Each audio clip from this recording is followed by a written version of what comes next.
রাসূলুল্লাহ সাল্লাল্লাহু আলাইহি ওয়াসাল্লামকে লাইলাতুল কদর দেখানো হয়েছিল এবং তিনি সেটা ভুলে গেছেন, এটাও তিনি বলেছেন। তিনি বলেছেন যে আমি লাইলাতুল কদর আমাকে দেখানো হয়েছে এবং আমি তোমাদের জন্য লাইলাতুল কদর বলার জন্য বের হয়ে আসলাম। বের হয়ে আসার পর দেখি তালাহা ফুলানুন ওয়া ফুলানুন, দুইজন ব্যক্তি পরস্পরে ঝগড়া করছে।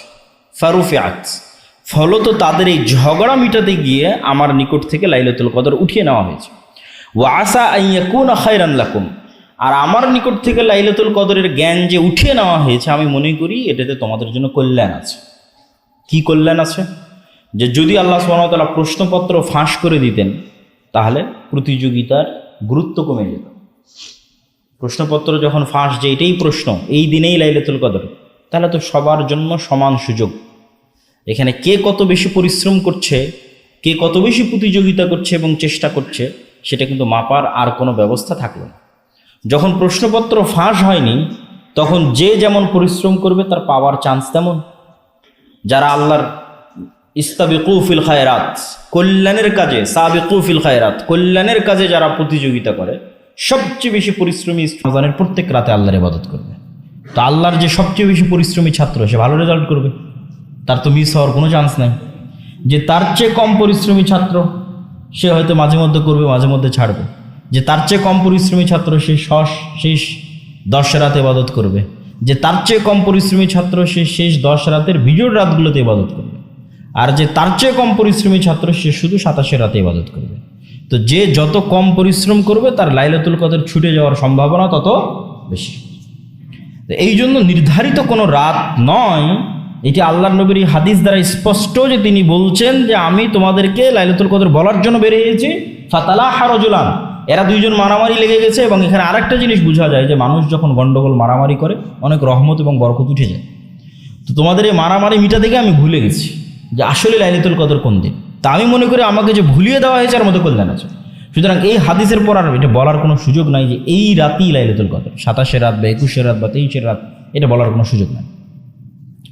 সম্মানিত উপস্থিতি, এবার আমরা দেখি যে লাইলাতুল কদরের আমরা যদি আলামত বা চিহ্নগুলো নির্ধারণ করতে চাই, যে লাইলাতুল কদরে আমরা কোন কোন চিহ্ন দেখে আমরা বুঝতে পারবো যে এই রাতটি লাইলাতুল কদরের রাত।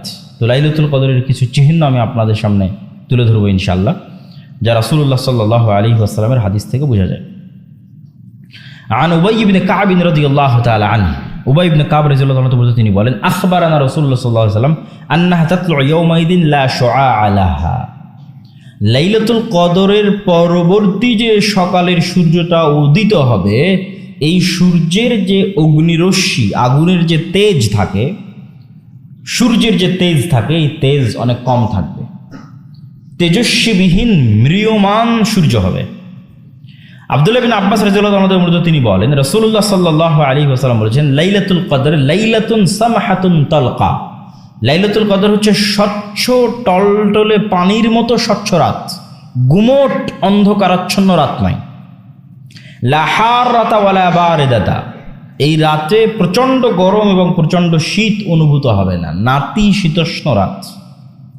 এবং এই রাতের পরবর্তী যে সূর্য উদিত হবে, সেই সূর্যের অগ্নিরশ্মি, লাল রশ্মির তেজ থাকবে কম। তাহলে লাইলাতুল কদরের যে আলামতগুলো, এই আলামতগুলো যদি আমরা একত্রিত করি, আগের একটা আলামত বক্তব্যের মধ্যেই চলে গেছে যে রাসূল সাল্লাল্লাহু আলাইহি ওয়াসাল্লাম স্বপ্নে দেখছেন যে তিনি পানি এবং বৃষ্টির মধ্যে, কাদামাটির মধ্যে তিনি সিজদা করছেন। এবং সেই রাতে সাহাবী বর্ণনা দিচ্ছেন যে বৃষ্টি হয়েছিল এবং মসজিদে নববী কর্দমাক্ত হয়ে গেছিল এবং কর্দমাক্ত মাটিতে আল্লাহ নবী সিজদা করেছেন। তাহলে সবগুলো সারমর্ম হচ্ছে রাতে বৃষ্টি হওয়ার সম্ভাবনা আছে, রাত স্বচ্ছ টলটলে পানির মতো, এবং রাতে না শীত বেশি না গরম বেশি, এবং রাতের পরবর্তী যে সকাল, সে পরবর্তী সকাল হবে ম্রিয়মান, তেজস্বী সকাল হবে না। আর কিছু রিওয়ায়াতে পাওয়া যায় যে এই রাতে তারকার বিচ্যুতি ঘটবে না। তারকার বিচ্যুতি মানে আমরা যে উল্কাপিণ্ড নিক্ষেপ হতে দেখি রাতের বেলা, তো ওই তারকার যে বিচ্যুতি ঘটে মহাশূন্যে, সেই বিচ্যুতি এই রাতে ঘটবে না। এবার আমরা চলে আসি লাইলাতুল কদর যদি আমরা পেয়ে যাই, তাহলে আমরা লাইলাতুল কদরে কিভাবে ইবাদত করব। লাইলাতুল কদরে ইবাদতের ক্ষেত্রে আমাদের দেশে সবচেয়ে যে বলা যায় অপছন্দনীয় প্রথা প্রচলিত আছে, সেটা হচ্ছে মসজিদে একত্রিত হয়ে খাওয়া দাওয়া অনুষ্ঠান আয়োজনের মাধ্যমে একটা পিকনিকের মতো পরিবেশ তৈরি করা হয় এবং ব্যাপকভাবে লাইলাতুল কদরের রাতে আলোচনা অনুষ্ঠান হয়। যে বক্তা নিয়ে আসা হয়, বক্তা আলোচনা করবে এবং বক্তব্য দিবে। তো এইটা আসলে লাইলাতুল কদর এরকম আনুষ্ঠানিকতার বিষয় নয়, এটা পছন্দনীয় পদ্ধতি নয়। রাসূল সাল্লাল্লাহু আলাইহি ওয়াসাল্লামের বা সাহাবীদের পক্ষ থেকে এরকম কোনো পথ পদ্ধতি পাওয়া যায় না। তাহলে লাইলাতুল কদর উদযাপনের সঠিক সুন্নতি পদ্ধতি কি? লম্বা সালাত, লম্বা তেলাওয়াত। আপনি পুরো কোরআন পড়েন, পুরো হাদিস পড়েন, আল্লাহর নবীর সমগ্র জীবনী পড়েন, আমি যেটা বলছি এর বাইরে যাবেন না। আপনি বলবেন যে আমার তো কোরআন পড়তে ভালো লাগে, আমার জিকির আজকার তাসবিহ তাহলিল করতে ভালো লাগে, আমার দোয়া করতে ভালো লাগে। আপনি বলেন কোন কাজটা আপনি সালাতের মধ্যে করতে পারবেন না? এবং আল্লাহর নবীর ইতিহাস খুলে পড়ে দেখেন, আয়েশা রাদিয়াল্লাহু তাআলা কি বলছে, লা তাসআল আন তুলিহিন্না ওয়া হুসনিহিন্না।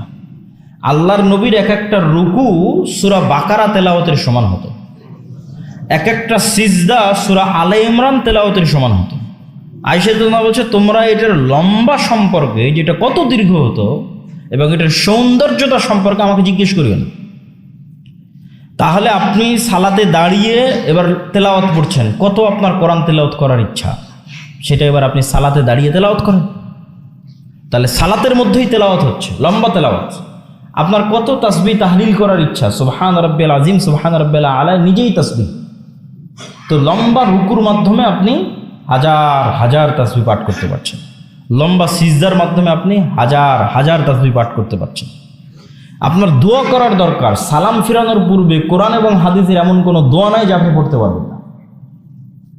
তাহলে লম্বা সালাতই একমাত্র সুন্নতি পদ্ধতি রাসূল সাল্লাল্লাহু আলাইহি ওয়াসাল্লামের লাইলাতুল কদর উদযাপনের, যেখানে লম্বা তেলাওয়াত হবে, রুকু সিজদা লম্বা হবে তথা লম্বা তাসবিহ তাহলিল হবে এবং সালাম ফিরানোর বৈঠকও লম্বা হবে তথা লম্বা দোয়া হবে।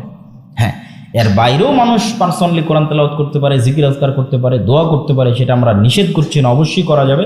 কিন্তু সুন্নতি পদ্ধতির কথা বলতেছি যে পুরো 11 রাকাত সালাত আদায় করতে পুরো রাত শেষ হয়ে যাবে। এটা হচ্ছে রাসূল সাল্লাল্লাহু আলাইহি সাল্লামের লাইলাতুল কদর উদযাপনের সবচেয়ে সুন্নতি এবং সবচেয়ে উত্তম পদ্ধতি। আর যদি আমরা জানতে পারি, রাসূল সাল্লাল্লাহু আয়েশা রাদিয়াল্লাহু আনহা জিজ্ঞেস করছে যে ইন ওয়াফাকতু লাইলাতুল কদর, যদি আমার ভাগ্যে মিলে যায় লাইলাতুল কদর, বুঝতে পারি মনে হচ্ছে আজকে লাইলাতুল কদর, আল্লাহ নবী বলছেন আল্লাহুম্মা ইন্নাকা আফুউন তুহিব্বুল আফওয়া ফাআফু আন্নি, যে আল্লাহ আপনি ক্ষমাশীল, ক্ষমাকে ভালোবাসেন, আমাকে ক্ষমা করে দিন। তো এখানে এই কথা থেকে একটা শিক্ষা আছে যে শুধু লাইলাতুল কদর নয়, যে কোনো দিনে যে কোনো সময় মানুষ যদি বুঝতে পারে যে এটা দোয়া কবুলের মুহূর্ত বা সে আল্লাহ সুবহানাহু ওয়া তাআলার খুব কাছাকাছি এবং খুব নিকটে পৌঁছে গেছে এবং খুব বেশি ক্রন্দনের সাথে আল্লাহর কাছে দোয়া করতে পারছে, তাহলে মানুষের যদি একটা জিনিসই চাওয়ার সুযোগ দেওয়া হয়, তাহলে মানুষকে কোন জিনিসটা চাওয়া উচিত? ক্ষমা। যে মানুষকে কোনো কিছু চাওয়ার সুযোগ দেওয়া হলো যেটা মেনে নেওয়া হবে, তাহলে মানুষের চাওয়া উচিত কোনটা? ক্ষমা। কেন ক্ষমা চাওয়া উচিত? মানুষের অনেক কিছু চাওয়ার আছে, কিন্তু ক্ষমা কেন চাওয়া উচিত? ক্ষমা এই জন্য চাওয়া উচিত যে পৃথিবীর কেউই তার নিজের আমলের উপর দিয়ে জান্নাতে যেতে পারবে না। এমনকি নবী রাসূলগণ পর্যন্ত কিয়ামতের মাঠে আতঙ্কিত থাকবে তাদের নিজ নিজ তাদের কাছ থেকে সংঘটিত হওয়া ভুলের কারণে, যে আজকে কিয়ামতের মাঠে আল্লাহ তাদেরকে ক্ষমা করবেন কিনা। তথা নবী রাসূল থেকে শুরু করে, ওলিয়া উলিয়া থেকে শুরু করে, বুজুর্গানে দিন থেকে শুরু করে, আলেম ওলামা হুজুর থেকে শুরু করে, ইবাদত গুজার তাকওয়াবান পরহেজগার মানুষ থেকে শুরু করে, তাহাজ্জুদ গুজার মানুষ থেকে শুরু করে, সবার সবচেয়ে বড় প্রয়োজন কি? ক্ষমা। যে আল্লাহ সুবহানাহু ওয়া তাআলা যেন তাকে ক্ষমা করে দেয়। কেন না কেউ বলতে পারবে না যে আমি আমার আমলের জোরে আজকে জান্নাতে প্রবেশ করি। তো এই জন্য ক্ষমা চাওয়ার প্রতি মনোযোগী হতে হবে বেশি। সুযোগ পেলে ক্ষমায় আগে চাইতে হবে, ক্ষমা চাওয়ার পর বাকি বিষয়গুলো অপশনাল। যে আল্লাহ যদি আমাকে ক্ষমা করেন, আল্লাহ যদি আমার প্রতি দয়া এবং রহমত করেন, তারপর আর কি কি চাওয়ার আছে সেটা আমি আল্লাহ সুবহানাহু ওয়া তাআলার কাছে চাইব। সম্মানিত উপস্থিতি, তাহলে লাইলাতুল কদরের এই সংক্ষিপ্ত আলোচনার যদি আমরা সারমর্ম করি, তাহলে লাইলাতুল কদর বরকতময় রাত, লাইলাতুল কদর ভাগ্য নির্ধারণের রজনী, লাইলাতুল কদর সম্মানের রাত, লাইলাতুল কদর রমজান মাসের মধ্যে আছে। লাইলাতুল কদরে এত বেশি পরিমাণে ফেরেশতা অবতীর্ণ হয় যে পৃথিবীর ধূলিকণা বালিকণার মতো ফেরেশতা অবতীর্ণ হয়। কেন এত বেশি ফেরেশতা অবতীর্ণ হয়? কেননা বরকত এত বেশি পরিমাণে অবতীর্ণ হয় যে বরকতের কারণে ফেরেশতা এত বেশি পরিমাণে লাইলাতুল কদরের রাতে অবতীর্ণ হয়। লাইলাতুল কদরের রাতে জাগার জন্য রাসূল সাল্লাল্লাহু আলাইহি ওয়াসাল্লাম ব্যাপক প্রস্তুতি নিতেন, নিজে জাগতেন, পরিবার পরিজনকে জাগাতেন। সারা জীবনে তিনি যা পরিশ্রম করতেন তার চেয়ে বেশি পরিশ্রম করতেন রমাদানের শেষ 10 রাতের জন্য। সেই ব্যাপক প্রস্তুতি আমাদের থাকতে হবে, পরিবার পরিজন নিয়ে যে আমরা ব্যাপক প্রস্তুতি নিব যে আমরা আজকের রাত থেকেই রমাদানের শেষ 10 রাতে প্রবেশ করতেছি। তাহলে আমরাও যেন রাসূল সাল্লাল্লাহু আলাইহি ওয়াসাল্লামের মতো এরকম প্রস্তুতি নিয়ে এই শেষ 10 রাতে আল্লাহর ইবাদত করতে পারি। আল্লাহ আমাদের সেই তৌফিক দান করুক, আল্লাহুম্মা আমিন। তারপরে কি? তারপরে লাইলাতুল কদরের ফজিলত অসংখ্য। তার মধ্যে সবচেয়ে বড় ফজিলত হচ্ছে এক রাত 1000 মাসের সমান না, 1000 মাসের চেয়ে শ্রেষ্ঠ। এবং এই অফার অ্যাকসেপ্ট করার মাধ্যমে অতীতের উম্মতের চাইতে জান্নাতে ভালো জায়গায় পৌঁছার প্রতিযোগিতায় আপনি এগিয়ে যান। কেননা মানুষ তার আমল অনুযায়ী জান্নাতে তার স্থান নির্ধারিত হবে, এবং জান্নাতে যাওয়ার পর জান্নাতীদের সবচেয়ে বড় আফসোস হবে কেন আরেকটু বেশি আমল করলাম না, তাহলে আরেকটু বেশি সুযোগ সুবিধা পাওয়া যেত। আর কেন একটু বেশি অফার অ্যাকসেপ্ট করলাম না, তাহলে আরেকটু বেশি ভালো জায়গায় থাকতাম। তো জান্নাতে যখন আপনি অন্য উম্মতদের চাইতে বেস্ট, আরও ভালো, আরও উত্তম জায়গায় পৌঁছতে চাইবেন, তখন আপনাকে অফার বেশি অ্যাকসেপ্ট করতে হবে। তার মধ্যে সবচেয়ে বড় একটা অফার হচ্ছে এই রাতের ইবাদত, যা পুরো রমজান মাসের 30 দিনের সিয়াম সমান যে অফার, এক রাতের ইবাদত সমান সেই অফার। অতীতের সকল গুনাহ ক্ষমা হয়ে যাওয়া 1000 মাসের ইবাদতের চাইতে শ্রেষ্ঠ। তার পাশাপাশি এই রাতের সময় নির্ধারণের জন্য কোনো দিনকে নির্ধারণ করা যাবে না। পুরো রমজান মাসে ইবাদত করবে সবচেয়ে বেশি পরিশ্রমী ছাত্ররা। আর যদি সবচেয়ে কম পরিশ্রম করতে চান তবুও দিন নির্ধারণ করা যাবে না, রমজানের শেষ 10 রাতের বিজয় রাতে ইবাদত করতে হবে। এটা পরিশ্রমের সর্বনিম্ন মাত্রা। দিন নির্ধারণ করা যাবে না, কারণ দিন নির্ধারণের কোনো দলিল নাই। রাসূল সাল্লাল্লাহু আলাইহি ওয়াসাল্লাম নিজে বলছেন আমি ভুলে গেছি কোন দিন, লাইলাতুল কদরের রাত। আর লাইলাতুল কদরের রাতের আলামত কি? লাইলাতুল কদরের রাতের আলামত হচ্ছে বৃষ্টি হতে পারে, নাতিশীতোষ্ণ রাত হবে, স্বচ্ছ টলটলে রাত হবে, গুমট অন্ধকারাচ্ছন্ন নয়, পরের দিনের সূর্য অত তেজস্বী হবে না। আর লাইলাতুল কদরের দোয়া করার সুযোগ পেলে আল্লাহর কাছে ক্ষমা চাইতে হবে। আর লাইলাতুল কদরের ইবাদতের নামে কোনো আনুষ্ঠানিকতা করা যাবে না, বরং লম্বা সালাত, লম্বা জিকির আজকার, লম্বা রুকু এবং লম্বা সিজদার মাধ্যমে ইবাদত করতে হবে। আল্লাহ আমাদের কবুল করুক, আল্লাহুম্মা আমিন। বক্তব্যের শেষের দিকে এসে জরুরি কিছু কথা। প্রথম জরুরি কথা হচ্ছে